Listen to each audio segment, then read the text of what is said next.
Las gracias al profesor Villaverde, al profesor García y al profesor Villoria. Yo creo que aportaciones muy interesantes que tendremos en cuenta y que esperemos que también contar con su colaboración también para mejorar esta ley en el periodo de enmiendas si esta ley se lleva a término. Yo creo que se han planteado cosas por todos los comparecientes fundamentales. Al profesor Villoria y al profesor García lo han comentado más, también el profesor Villaverde se lo ha considerado oportuno, ¿no? A mí me interesa un poco por qué Naciones Unidas o la OCDE o la Unión Europea están planteando la creación de agencias anticorrupción o en diferentes modelos, ¿no? Yo creo que se han planteado de las tres entidades internacionales, ¿no? ¿Qué es exactamente lo que intentan resolver con esa creación de las agencias? Si consideran que la petición que hacen los organismos internacionales en España está adecuadamente cubierta con lo que ya existe, ¿no? Si la ONU o cuando revalide el cumplimiento de la Convención Internacional contra la Corrupción considera que ya se está enfocando adecuadamente, y por qué ellos creen que esta creación de las agencias anticorrupción o de agencias incluyendo mecanismos como la denuncia anónima consideran que es una buena idea, ¿no?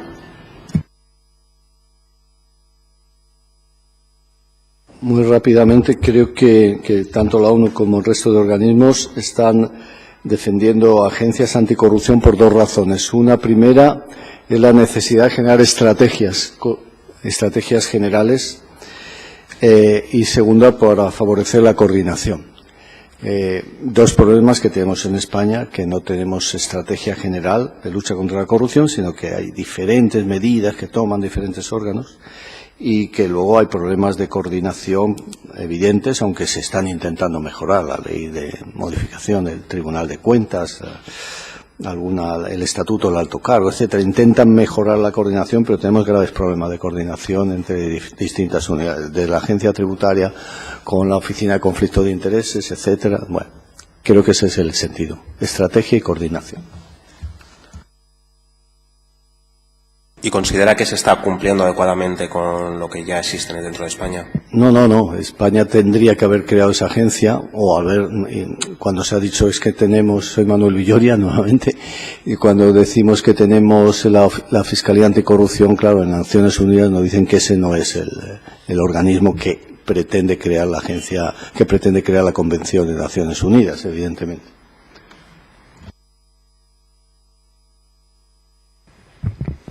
Jesús García. Yo me sumo a lo que ha dicho el profesor Villoria, se está buscando la formulación de estrategias, la coordinación en las políticas, etcétera.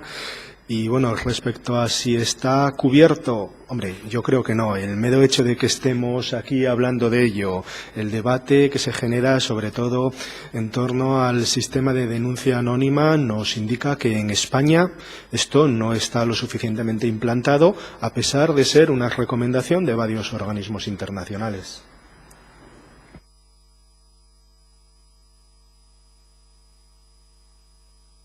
A mí me da en toda la comparecencia y también el otro día, ¿no?, la sensación de que una de las cuestiones que se plantean, ¿no?, dice algo así como, bueno, reforcemos lo que ya existe, ¿no?, muchas veces no con propuestas que nunca llegan de cómo reforzar lo que ya existe, también hay que decirlo, ¿no?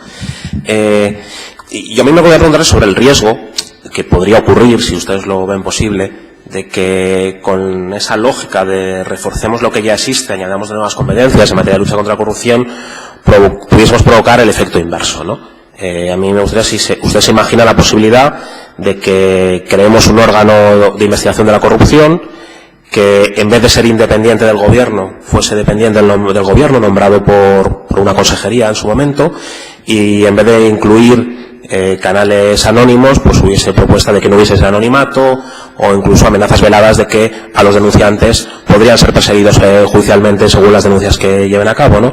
Y en ese sentido, yo no sé si ustedes creen que eso podría provocar el efecto inverso no de lucha contra la corrupción, sino incluso de promoción de la corrupción, ¿no? Y parto de una cosa que comentaba el profesor García al principio, ¿no?, que decía que había países muy corruptos con agencias anticorrupción, ¿no? No sé si ve ese riesgo y cómo cree que se podría evitar. Ese riesgo es cierto. José Manuel hablaba antes de algún presidente de algún organismo que estaba condenado por corrupción, ¿no? Que ya es como el colmo, ¿no? Claro que hay ese riesgo, pero todo es cuestión de diseñarlo bien, ¿no? Es decir, por ejemplo, es verdad que yo he puesto el acento en la garantía para el denunciado, pero claro que hay que construir garantías para el denunciante. Es decir, no tiene ningún sentido que a uno le amenacen con que, oiga, y cuidado con lo que denuncia, porque si lo que denuncia, en fin, le podemos deducir testimonio por un delito de calumnias, ¿no?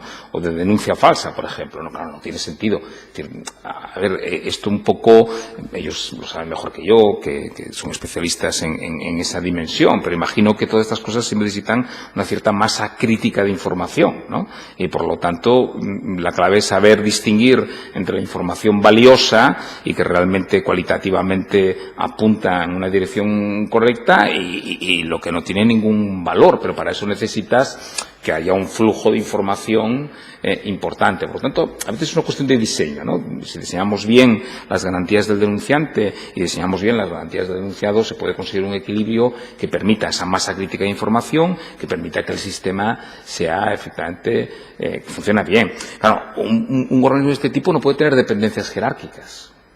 O sea, no tiene sentido que el Gobierno tenga una oficina anticorrupción que dependa jerárquicamente de la decisión del Ejecutivo, ¿no? Porque volvemos a introducir el factor humano. Entonces, todo dependerá de lo probos, que todos lo son, pero claro, ya dependemos, ¿no?, de que ese Gobierno sea muy serio, ¿no? Pero a lo mejor no lo es. Por lo tanto, evitemos esas apariencias o esa lucha interna, ¿no? Sobre si lo son o no lo son, pues mire, que no dependa del Gobierno. A veces son decisiones tan simples como esas, pero que ayudan a la construcción de un modelo que sea creíble y que además sea eficaz, ¿no? Por lo tanto, claro, el escenario que pintaba su señoría, desde luego era sinónimo de una unidad inútil, ¿no?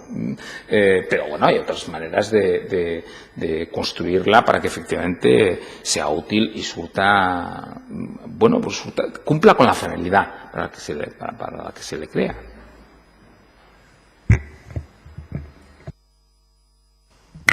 Jesús García.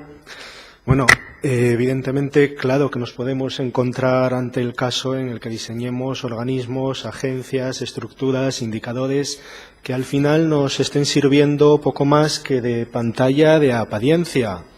Pasa si ese organismo acaba pues no gozando de independencia, acaba cayendo en manos de ciertos intereses, o pasa a veces involuntariamente simplemente por el hecho de, bueno, pues aquí queremos dar la imagen de que se lucha contra la corrupción y creo que haciendo esto y esto, que es lo mínimo, pues con ello cumplimos.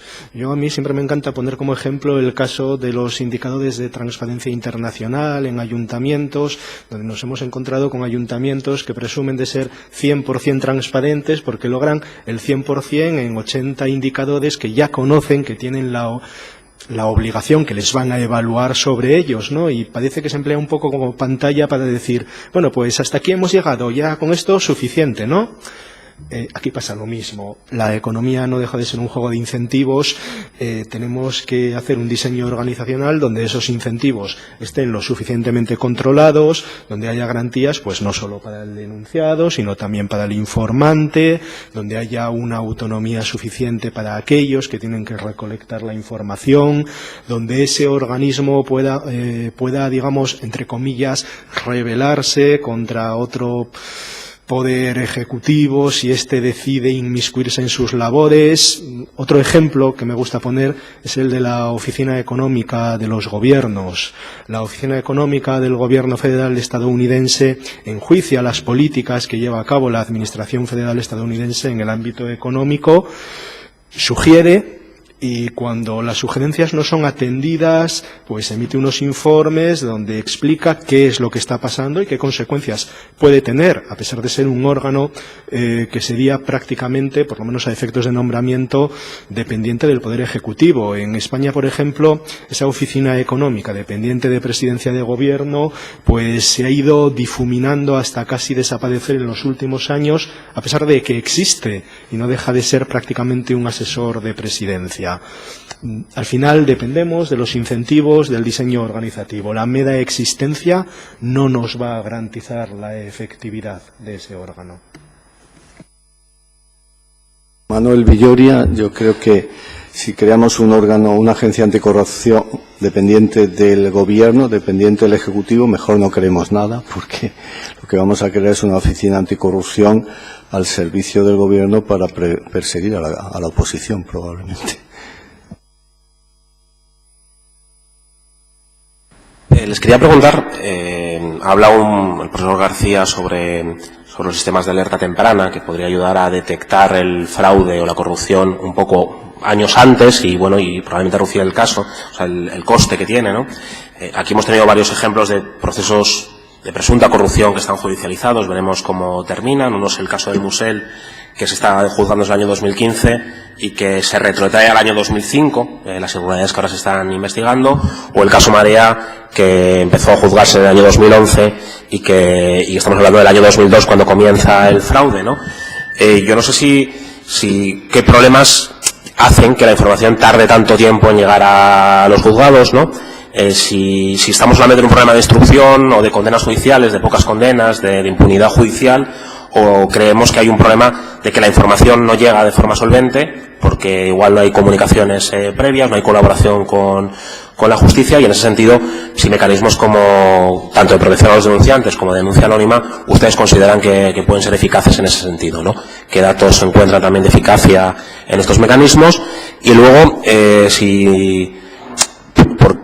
¿ustedes creen, en su experiencia profesional, que hay persecución o puede haber persecución a empleados públicos que denuncian la corrupción y por lo tanto es un problema a abordar, ¿no? Aquí diversas asociaciones han denunciado que ha habido persecuciones a funcionarios que han denunciado la corrupción.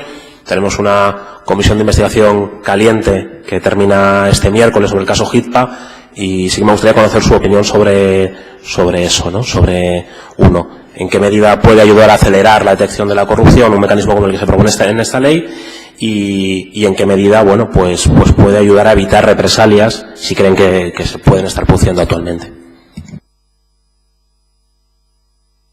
Ignacio Villaverde. A ver, yo creo que el tono de todo de esta tarde nos ha acabado llevando hacia el terreno de la prevención y no tanto al de la sanción, ¿no? Es decir, más en la idea de que parece que este es un organismo muy útil, sobre todo en el terreno de la prevención, porque probablemente ese sea el pie de barro de toda la estructura, ¿no? Y antes lo decía su señoría, que la información o no llega o llega muy tarde, el caso del Musel, por ejemplo, ¿no?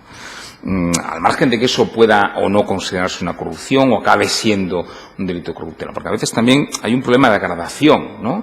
Es decir, dicho en Román Paladín, a veces lo que hay son chapuzas, que son cosas distintas, ¿no? Es decir, administrativamente esta actividad ha sido una chapuza, ¿no? Y está mal diseñada. En otros casos, la propia legislación contractual conduce a veces a situaciones en la que, pues efectivamente, no digo que se promueva la corrupción o que la gente meta la mano en la caja, pero te conduce a veces, lo más claro eran los límites que había antes en la ley de contratos del Estado en relación con las ofertas manifiestamente por debajo de lo razonable, ¿no? En la antigua ley se eliminaban y ahora te obliga a ponderar todo fruto de la Unión Europea. Porque a veces a los organismos internacionales los ponemos todos en una especie de púlpito y dicen cosas que es para morirse, ¿no? Y eso lo trajo la Unión Europea, y al final ponderas los límites y encima les permite razonar la bajada de precio, aunque sea temeraria, con lo que todas las empresas te la razonan, con lo que al final,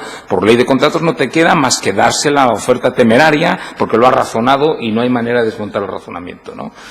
Con lo que a veces en la administración hay que hilar muy fino y hay que tener buenos conocimientos técnicos, sobre todo en la gestión económica, para distinguir entre la chapuza, la irregularidad, la corrupción. Es complicado, ¿no?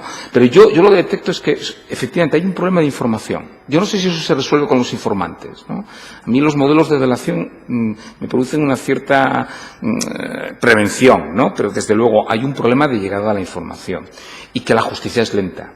Y por tanto tarda, pero es inexorable, tardará 10 años, pero llegará, ¿no? Porque en eso sí que es verdad que nuestros jueces son absolutamente inexorables. Y luego hay otra cuestión que yo creo que no hemos abordado aquí, que yo me atrevo a poner sobre la mesa al hilo también de la pregunta que hacía su señoría, ¿no? No hay que olvidar que a veces esto tiene un rebote sobre la estructura administrativa que tiene que estudiar. Quiero decir, a veces este tipo de actuaciones lo que genera es un cierto efecto de desaliento, ¿no?, de enfriamiento del aparato administrativo, ¿no? Porque al final los empleados públicos son seres humanos, ¿no? Y ante el miedo, ¿no?, a que a uno, en fin, que precisamente la represalia te la hace el compañero de al lado, ¿no? Entonces, que te denuncie, que tal, que cual. Jolín, esto, y ahora la oficina esta, y ahora el inspector de servicio y tal, eso puede generar un efecto de retroacción, ¿no?, de retracción en la gestión diaria que a veces se nota en la administración pública, ¿no? El que la administración pública de repente para su gestión. ¿Y por qué para? Porque hay miedo. ¿Y por qué hay miedo? Porque a veces hay que tomar decisiones que son arriesgadas. La gestión del día a día de la administración es muy complicada y no son matemáticas, no son 2 más 2. Y a veces eso genera, por eso yo creo que a veces hay que medir bien este tipo de medidas, porque podemos luchar contra la corrupción, pero lo que podemos lograr es una administración que se autobloquee, ¿no?, y se paralice precisamente porque, bueno, antes de tomar las decisiones, que las tome otro, no vaya a ser, ¿no? Insisto, porque la gestión administrativa del día a día es muy compleja y no es un 2 más 2, ¿no? No es un 2 más 2, ¿no? Con lo que, ojo, que esto no es una excusa para decir, bueno, pues no se haga nada de prevención porque no vaya a ser que se nos asusten los funcionarios, ¿no? No estoy diciendo eso, pero que sí que hay que hilar fino, ¿no?, para no provocar esos efectos indeseables que al final lo que hacen es que fracase toda la buena intención que tiene la medida, ¿no?, y la propuesta, ¿no?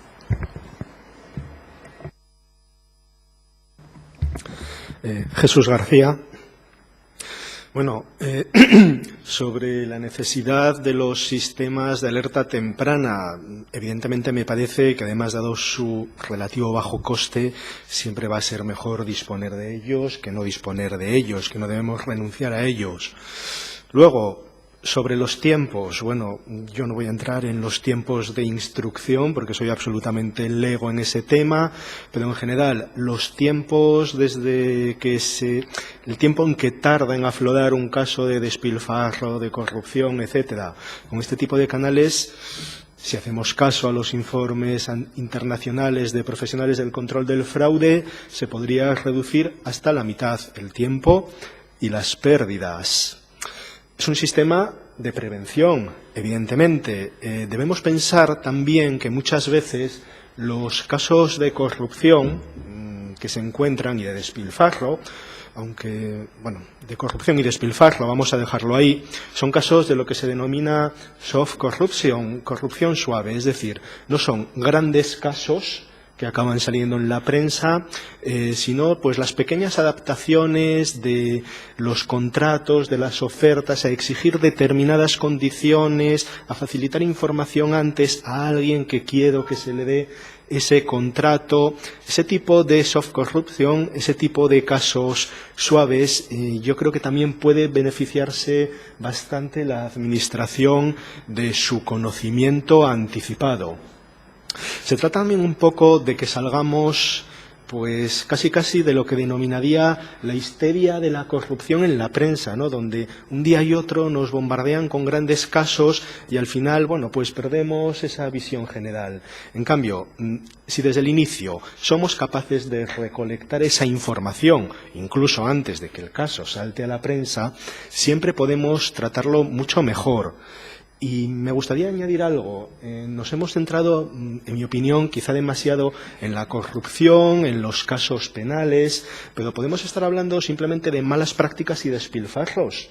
Y este podía ser un aspecto que también se tratara en estos canales, un aspecto más ético de algo que no tiene que ser penalizable en vía penal, sino simplemente de algo que es manifiestamente mejorable porque alguien sabe que se está haciendo bastante mal. No a modo de buzón de sugerencias, sino simplemente a modo de poner en conocimiento de alguien, sin que a mí se me note demasiado, que soy quien lo pone en conocimiento de quien corresponde. Bueno, pues aquí el sistema de alerta temprana también es útil. Yo, en mi opinión, dado su relativo bajo coste, las ventajas son enormes.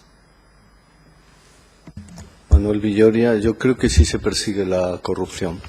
Creo que, sinceramente, se persigue la corrupción, pero se persigue de forma bastante lenta, sinuosa, con problemas añadidos de que no tenemos a lo mejor el número de jueces, el número de fiscales y los apoyos suficientes para hacerlo.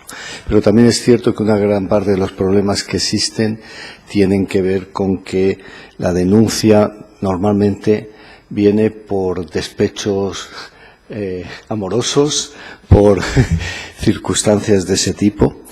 Y claro, los orígenes a veces hace que no haya información adecuada al comienzo y eso hace que sea muy difícil la investigación y la instrucción. Por eso es muy importante todo este campo que hemos abierto, que está ahí, de las denuncias internas, de la protección a los denunciantes, y yo creo que efectivamente en España ahora mismo se persigue a los denunciantes de corrupción, y les animo a ver un documental que se llama Corrupción, el organismo nocivo, que explica muy bien cómo eso se produce. Y finalmente me sumo a todo lo que has dicho de los elementos de preventivos que hay con lo que se llaman políticas de alerta temprana, que no dañan tanto, no paralizan tanto como estar constantemente pidiendo información, sino ir obteniéndola de las bases de datos existentes. Ignacio, si me permite, es que además este tipo de cosas suponen un desgaste institucional para la Administración enorme. Es que a veces no somos conscientes de lo que supone para la Administración como conjunto el que de repente tengas aparte de tu trabajo diario, que tengas que estar alimentando con informes, con expedientes, con documentación a 28 organismos que el de transparencia, el de anticorrupción, y eso genera un desgaste interno en el funcionamiento de la Administración gravísimo, que hay que evaluar también, ¿no? Es decir, y que a veces lo que provoca es pequeños motines a bordo, ¿no? Dice, mira, me da igual que haya corruptos o no, pero el servicio de telefonía o el servicio de autobuses tiene que funcionar, ¿no? Entonces, bueno, hay que medir también ese impacto que tiene en el desgaste del funcionamiento diario de la Administración, lo cual, insisto, no es excusa, ¿no?, para tapar la corruptela, pero, bueno, a veces entramos como elefantes en cacharrería, ¿no?, dentro de la Administración, y eso genera efectos muy perversos que a quien daña es al ciudadano, porque al final es el receptor y el destinatario último de los servicios que presta la Administración pública, ¿no? Una última pregunta. A mí me gustaría saber qué aspectos son... No entiendo por qué sale a ver. ¿Qué aspectos consideran, una vez haber revisado esta ley, que son centrales entre las medidas que debería implementar la Administración del Principado de Asturias y esta Junta General, ¿no? ¿Qué aspectos creen que son importantes, que tendríamos que ponernos para estar a la vanguardia en la lucha contra la corrupción, y qué propuestas complementarias que no vienen incluidas en la ley consideran que mejorarían el texto y que pueden muy brevemente, y ya las desarrollaremos en ese sentido, ¿no?, tanto en materia de protección a los testigos, especialmente, como en materia de independencia del órgano que investigue, supervise, prevenga la lucha contra la corrupción.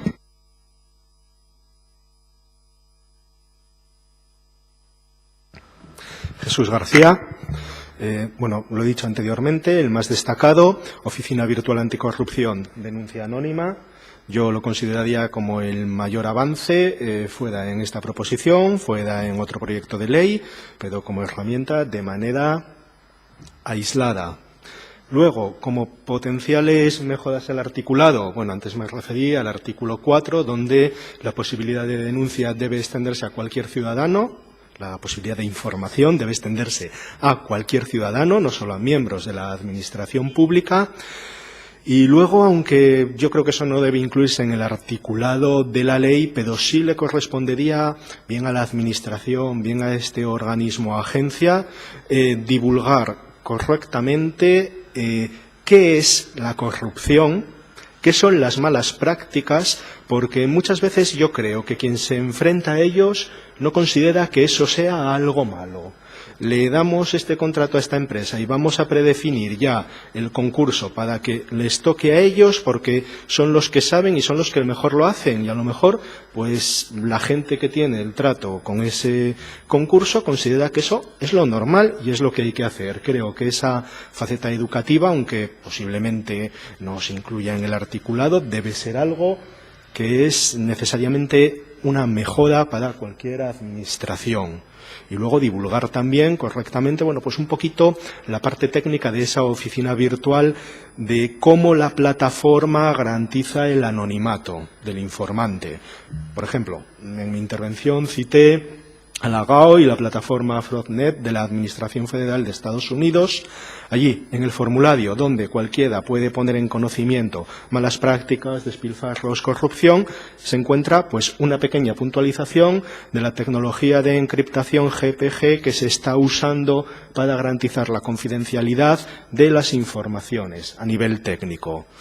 Puede que eso la mayor parte de las personas no lo entienda, pero quizá puedan acceder a alguien que les pueda explicar las ventajas de esa tecnología, y creo que también sumaría.